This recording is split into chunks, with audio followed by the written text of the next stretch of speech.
আজ আমরা অধিকরণ কারকের বিষয় নিয়ে আলোচনা করব। তো অধিকরণ কারক সম্পর্কে আমরা যেটুকু জানি তা হলো কোনো স্থান, কাল, পাত্র বা কোনো একটা আধার বা জায়গা সেগুলো যখন বোঝায় তখন আমরা অধিকরণ কারক রূপে সেটাকে গণ্য করি বা ধরি। তো আমি প্রথমে সংজ্ঞাটা লিখে নিচ্ছি। তো সংজ্ঞায় লিখছি কি না, যে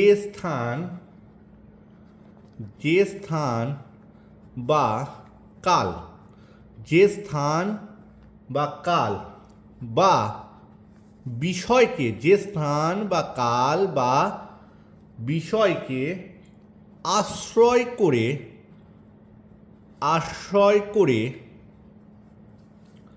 যে স্থান বা কাল বা বিষয়কে আশ্রয় করে ক্রিয়াটি নিষ্পন্ন হয়,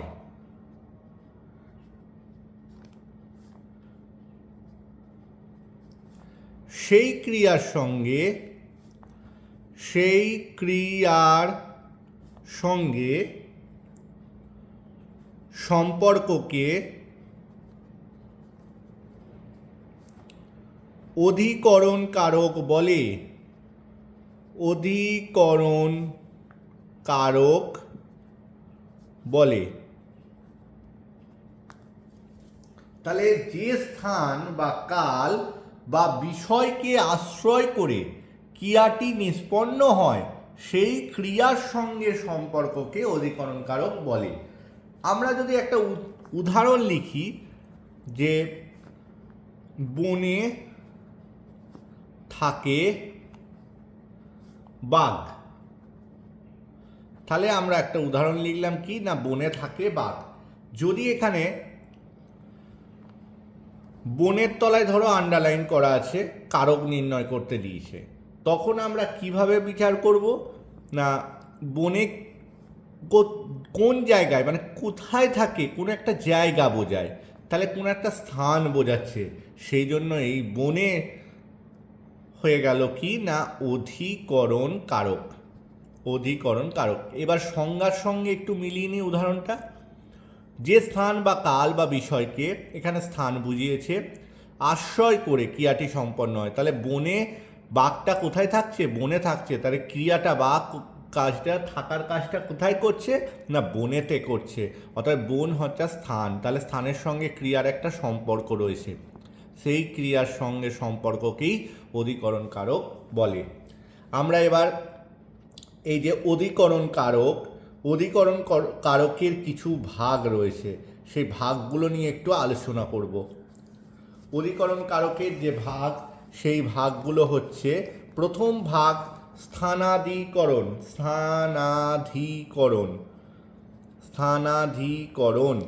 আচ্ছা, দ্বিতীয় ভাগ হচ্ছে কালাধিকরণ।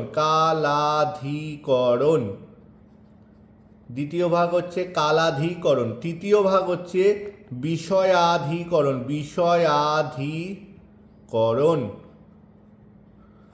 এবং এই তিনটেই ভাগ আছে, স্থান, কাল আর বিষয়। ঠিক আছে, এই তিনটে ভাগ নিয়ে আমরা প্রথম যে ভাগ স্থানাধিকরণ, সেই ভাগটা নিয়ে এবার আমরা আলোচনা করব। তাহলে প্রথম ভাগ হচ্ছে স্থানাধিকরণ। প্রত্যেকবারের মতো এবারেও উদাহরণ আমি প্রথমে লিখি যে তিনি বিদেশে থাকেন। বিদেশের তলায় ধরো আন্ডারলাইন করা আছে, তাহলে দেখো কোনো একটা বিদেশ, কোনো একটা জায়গা বা স্থানের নাম বোঝাচ্ছে কি, আমরা নিশ্চয় করছি যে বিদেশে থাকেন। ঠিক আছে, এবার একটা দেশ সূচক হিসাবে এখানে ব্যবহার করলাম। এটা যদি আমি বলি যে সমুদ্রের জলে নুন থাকে, দেখো ভালো করে বোঝো, সমুদ্রের জলে নুন থাকে। এইখানে দেখো জলের নিচে যদি আন্ডারলাইন থাকে, তাহলে জলও হয়ে যাচ্ছে স্থানাধিকরণ। কেন না, জলে কোনো একটা ব্যাপ্তি সূচক বোঝায়। এটা কী বোঝায় না ব্যাপ্তি, কোনো একটা ব্যাপ্তি মানে বিশাল পরিধিযুক্ত কোনো একটা কোনো একটা স্থানের মধ্যে সেই জলটা থাকছে, সমুদ্রের মধ্যে সেই জল থাকছে, অর্থাৎ এখানে স্থানাধিকরণ হচ্ছে। কোনো একটা স্থান মানে জল থেকে আমরা নুনটা পাচ্ছি, মানে যে নুন আমরা পাচ্ছি কি সমুদ্রের মধ্যে যে জল, সেই জল থেকে আমরা নুন পাচ্ছি। জল একটা স্থানাধিকরণ হিসাবে ব্যাপ্তি সূচক বোঝায়। এটা এক দেশের একটা দেশ হিসাবে ব্যবহার হলো, মানে বিদেশ মানে অন্য একটা দেশে হিসাবে ব্যবহার হলো, আর এটা জল কি হিসাবে না ব্যাপ্তি সূচক হিসাবে ব্যবহার করলাম আমরা। তারপরে কি আসছে না, তারপর আসছে কি না কালাধিকরণ।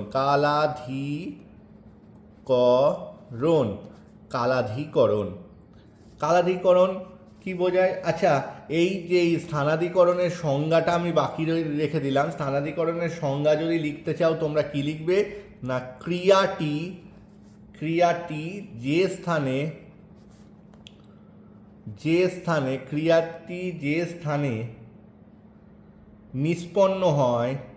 নিষ্পন্ন হয় তাকে স্থানাধিকরণ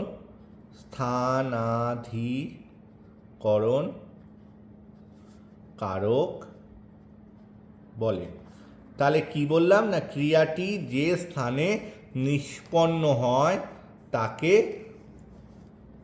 স্থানাধিকরণ কারক বলে। আচ্ছা, কালাধিকরণ খুবই সোজা। যেমন কি না বিকাল 5টায় গাড়ি ছাড়বে। দেখো এখানে বিকাল 5টা কোনো একটা সময়কে বোঝায়, ঠিক আছে? কি সময় না বিকাল 5টা, সেই জন্য এখানে কালাধিকরণ হলো। আবার কোনো একটা কাল হিসাবে আমরা বলতে পারি শীতকাল, বর্ষাকাল, এরকম কিছু না। শীতকালে দিন ছোট, রাত বড়। দেখো এখানে দেখো এই যে শীতকাল, বিকাল, এইগুলো হচ্ছে কালাধিকরণের উদাহরণ। কেন না যে সময় এরও সংজ্ঞা, যে সময় বা কালে ক্রিয়াটি সম্পন্ন। তাহলে কোন কালে সম্পন্ন? বিকাল 5টায় কাজটা হচ্ছে। শীতকালে দিন বড় রাত ছোট হচ্ছে, কোনো একটা কাল বা সময়ে কাজটা হচ্ছে, সেই জন্য এটা ক্রিয়াটি সম্পন্ন হয়। ক্রিয়াটি সম্পন্ন হয় তাকে, তাহলে এটা তাকে কালাধিকরণ কারক বলে। কালাধিকরণ কারক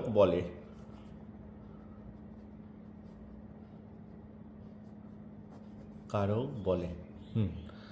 আচ্ছা, তাহলে দেখো শীতকাল, বিকাল, হ্যাঁ, এর মধ্যে আবার কিছু কিছু জিনিস আছে। দেখো বিদেশ একটা নির্দিষ্ট দেশ হিসাবে আমরা বলে দিলাম যে সেখানে, আবার জলে একটা প্রচুর বড় কোনো একটা ব্যাপ্তি হিসাবে ব্যবহার করলাম। এখানে দেখো বিকাল একটা ক্ষণস্থায়ী কোনো একটা কাল, মানে কিভাবে বোঝায়? শীতকাল মানে শীতকালটা বিকাল আমি নির্দিষ্ট একটা, এই বিদেশে যেমন একটা নির্দিষ্ট করে দিলাম, বিকালকেও আমরা একটা নির্দিষ্ট দিলাম, বিকাল 5টায় গাড়ি ছাড়বে, মানে একটা নির্দিষ্ট করে দিলাম ওই বিকালেই গাড়িটা ছাড়বে। প্রত্যেক দিন ঘটনাটা হবে তা কিন্তু নয়, ওই দিন বিকালই হবে। কিন্তু দেখো শীতকাল, প্রত্যেক বছর শীতকালে দিন ছোট রাত বড় হচ্ছে, অর্থাৎ শীতকালটা কিন্তু একদিনের ব্যাপার নয়। বিকালটা যেমন একদিনের ব্যাপার, শীতকালটা কিন্তু অনেক দিনের। তাই এইটাকে আমরা বলতে পারি ব্যাপ্তিমূলক। এইটাকে আমরা বলতে পারি ব্যাপ্তিমূলক। তিনি কিন্তু বিদেশে থাকেন হয়তো 10 দিন বা 15 দিনের জন্য হতে পারে, বা 1 মাস বা 1 বছরের জন্য। তিনি আবার ফেরতও চলে আসতে পারেন নিজের দেশে। কিন্তু দেখো সমুদ্রের জলে যে নুন থাকে, সেই জলে যে নুন থাকছে, সেই সমুদ্রের জলে নুন আমরা জন্ম থেকে মৃত্যু পর্যন্ত এটা আজীবন এইটা শুনে আসবো এবং দেখে আসবো, এটা আমরা জানি। অতএব এইটা একটা ব্যাপ্তি, এটা নির্দিষ্ট, এটা কিন্তু নির্দিষ্ট নয় এক্ষেত্রেও তাই। ঠিক আছে, এবার শেষ একদম অধিকরণের ভাগ, সেটা হচ্ছে তাহলে আমরা স্থানাধিকরণ হয়ে গেল, কালাধিকরণ, এবং এবার আসছি বিষয়াধিকরণ। তাহলে বিষয়াধিকরণের যে ভাগ লিখি আমরা বিষয়াধিকরণ। তাহলে বিষয়াধিকরণ, বিষয়াধিকরণ কি না, সে সোজা আছে এটাই, সে দুঃখে পড়েছেন, এই যে দুঃখে। আবার যদি বলি ছেলেটি কাব্যে কালিদাস, দেখো এখানে কিন্তু এই যে কাব্যে কালিদাস, কোনো একটা বিষয়ে সে পাণ্ডিত্য অর্জন করেছে, সেটা হচ্ছে কাব্যতে, অর্থাৎ কোনো একটা বিষয় বোঝায়।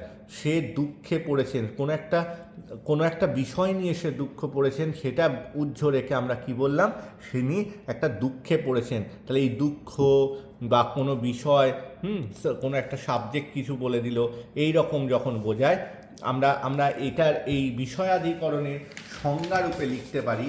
বিষয়াধিকরণের সংজ্ঞারূপে লিখি না, কোনো সংজ্ঞা লিখলেই অনেকটা ক্লিয়ার হবে। কোনো ভাব বা বিষয়কে, কোনো একটা ভাব থাকবে বা বিষয়কে, কোনো ভাব বা বিষয়কে অবলম্বন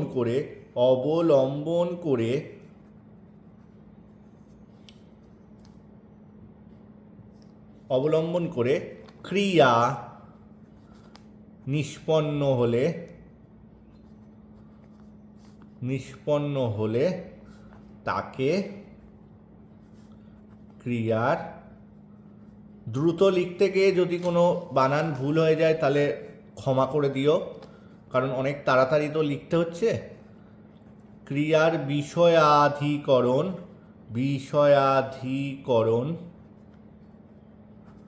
বলে।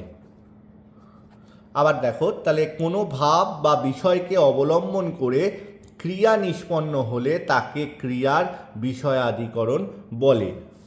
উদাহরণ আমরা দিয়ে দিয়েছি না, কি দিলাম না, সে দুঃখে পড়েছেন, আর কি দিলাম, ছেলেটি কাব্যে কালিদাস। তাহলে কোনো ভাব সংজ্ঞায় কি লেখালাম না, কোনো ভাব বা বিষয়কে অবলম্বন করে, কোনো ভাব, দেখো দুঃখ একটা ভাব বা বিষয়, মানে কাব্য একটা বিষয়কে অবলম্বন করে ক্রিয়া নিষ্পন্ন হলে, এখানে কিসে পড়েছেন, সে দুঃখে পড়েছেন, কিসে পাণ্ডিত্য করেছেন বা কালিদাস, তিনি কাব্যে কালিদাস। অতএব সেটি কি হবে, ক্রিয়ার বিষয়াধিকরণ কারক হবে। ঠিক আছে। আর কারকের অনুসর্গ যদি ব্যবহার হয়ও, এখানে অধিকরণ কারকের কিন্তু অনুসর্গ মাঝে মাঝে দিয়ে দেয়। অধিকরণ কারকে কীরকম দেয় না, দিয়ে, দিয়া, হইতে, থেকে, এইগুলোর অধিকরণ কারকে দিয়ে দেয়। হ্যাঁ, আর বিভক্তি কে, র, এর, এ, অন্তুস্ততে, এই বিভক্তিগুলো মাঝে মাঝে ব্যবহৃত হয়। আচ্ছা, যেটা আমরা সংস্কৃতে ওই নিষ্পন্ন করা, মানে সম্প্রদান কারক যেটা থাকে সংস্কৃত ভাষায় আর কি, সেটা যেমন উজ্জ্ব থাকে, তেমনি বাংলা ভাষার ক্ষেত্রে নিমিত্ত কারকের কিন্তু ব্যবহার রয়েছে। অতএব নিমিত্ত আমরা মাঝখানে না করে একদম শেষে এসে দেখাচ্ছি। এটা যদিও বাংলা ভাগের ভেতরে, মানে বাংলা ব্যাকরণের ক্ষেত্রে কিন্তু কারকের মাঝখানে আসে নিমিত্ত, অতএব সেই নিমিত্ত আমরা শেষে এসে দেখাচ্ছি। নিমিত্তর কোনো ভাগ কিছু নেই, আমরা নিমিত্তর ভাগ আছে, মানে এখানে আমরা নিমিত্তর ভাগ নিয়ে এত আলোচনা করে আমার দরকার নেই। অতএব নিমিত্তর শুধু সংজ্ঞাটা আমরা আর বিষয়টা নিয়ে একটু আলোচনা করে দিলেই আমার হয়ে যাবে। যেমন কি না, বাক্যে আমরা একটু লিখে নিই সংজ্ঞাটা, এইটা সংজ্ঞা লিখে আমি উদাহরণ দেব। বাক্যে ব্যবহৃত যে বিশেষ্য বা সর্বনাম, বাক্যে ব্যবহৃত যে বিশেষ্য বা সর্বনাম পদের সাহায্যে ক্রিয়া সম্পন্ন হয়, ক্রিয়া সাধনের, আচ্ছা এখানটা একটু অন্য লেখা, ক্রিয়া সাধনের উদ্দেশ্য ব্যক্ত হয়, তাকে নিমিত্ত কারক বলে। দেখো, এই যে লিখলাম এর একটা উদাহরণ দিই এখানে, না রাধুনিকে রাধুনিকে রাধুনিকে মাইনে দিতে হবে, মাইনে দিতে হবে। তা আমরা এখানে কি বলেছি, না বাক্যে ব্যবহৃত যে বিশেষ্য বা সর্বনাম পদের সাহায্যে ক্রিয়া সাধনের উদ্দেশ্য ব্যক্ত হয় তাকে নিমিত্ত করো। রাধুনিকে কি দিতে হবে, মাইনে দিতে হবে। তাহলে রাধুনিকে কার জন্য মাইনে দিতে হবে, রাধুনির জন্য বা রাধুনির নিমিত্ত মাইনে দিতে হবে। এক্ষেত্রে নিমিত্তকারকে দেখো, এটা কিন্তু আমার মানে নিমিত্তকারকের যেগুলো ব্যবহৃত হয়, এই জন্য, নিমিত্ত, হেতু, মানে কোনো একটা কারণ থাকবে, উদ্দেশ্য, কারো কোনো একটা উদ্দেশ্য, তরে, এইগুলো দেখবে একটু ব্যবহার করি আমরা। এই এই এই যে এই বাক্যটাকে ভালো করে পড়ে নিতে হবে, দিয়ে বুঝে নিতে হবে কি বলতে চাইছেন। রাধুনিকে আমাকে মাইনে দিতে হবে, রাধুনিকে দেয়াটা আমার কর্তব্য। সে আমাদের সে আমাকে প্রত্যেক দিনের খাবার দাবার যা আছে সমস্ত কিছু সে করে দিয়ে যাচ্ছে, অতএব তাকে তার পারিশ্রমিক হিসাবে তাকে আমাকে মাইনে দিতেই হবে। তাহলে তার জন্য বা তার নিমিত্তে মাইনেটা আমার রাখা আছে, সেই জন্য সেটা কি হয়ে গেল, না নিমিত্তকারক। আর নিমিত্তকারকের বিভক্তি হচ্ছে কে, তারপর এই বিভক্তিগুলো ব্যবহার করা হয়। আর অনুসর্গ হিসাবে যেগুলো লিখিয়ে দিলাম, দেখো এখানে জন্য, নিমিত্ত, হেতু, উদ্দেশ্য। ভিখারিকে ভিক্ষা দান করতে হবে, ভিখারিকে ভিক্ষা দান দেওয়া, এটা তাকে উদ্দেশ্য, তাকে একটা কর্তব্য, তাকে এটা আমাকে করতে হচ্ছে, নিমিত্ত, তার জন্য। ঠিক আছে, এইগুলো হচ্ছে নিমিত্ত কারকে ব্যবহার করি আমরা। আশা করি কারকের সমস্ত কিছু আমরা আলোচনা করে দিয়েছি। হ্যাঁ, এবার যে আমি কারক পড়ানোর পর কারকের সাথে আমরা অকারক বলে একটা পদ রয়েছে, যে অকারক পদ, এই যে অকারক পদ, এই অকারক পদ হচ্ছে দু রকম। এক হচ্ছে সম্বন্ধ পদ,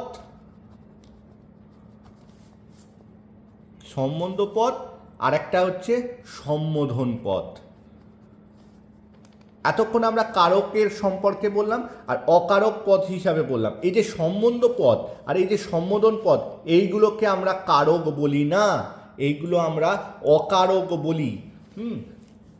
এই যে সম্বন্ধ পদ, এই সম্বন্ধ পদ হচ্ছে বাক্যে ক্রিয়ার সঙ্গে সম্পর্ক নেই, সেই জন্য আমরা অকারক রূপে ধরি, কারক রূপে ধরি না। এইগুলো সব ক্রিয়ার সাথে সম্পর্ক, কিন্তু এই সম্বন্ধ পদ বা সম্বোধন পদ, এইগুলো কোনো ক্রিয়ার সঙ্গে সম্পর্ক থাকে না, এইগুলো নাম পদের সঙ্গে সম্পর্ক। এই সম্বন্ধ পদ কার সাথে সম্পর্ক, নাম পদের সঙ্গে সম্পর্ক, নাম পদের সঙ্গে সম্পর্ক। সম্বোধন পদ কি হিসাবে ব্যবহার করে, কাউকে ডাকা হয়। ঠিক আছে, তাহলে দেখো এবার আরেকবার রিপিট করে দিচ্ছি আমি। কারক অকারক দুই ভাগ। কারক ক্রিয়ার সঙ্গে সম্পর্কযুক্ত, অকারক ক্রিয়ার সঙ্গে কোনো সম্পর্ক থাকে না। অকারক দুই প্রকার, সম্বন্ধ পদ, সম্বোধন পদ। সম্বন্ধ পদ নাম পদের সঙ্গে সম্পর্ক, যেমন না বাতের ব্যথা,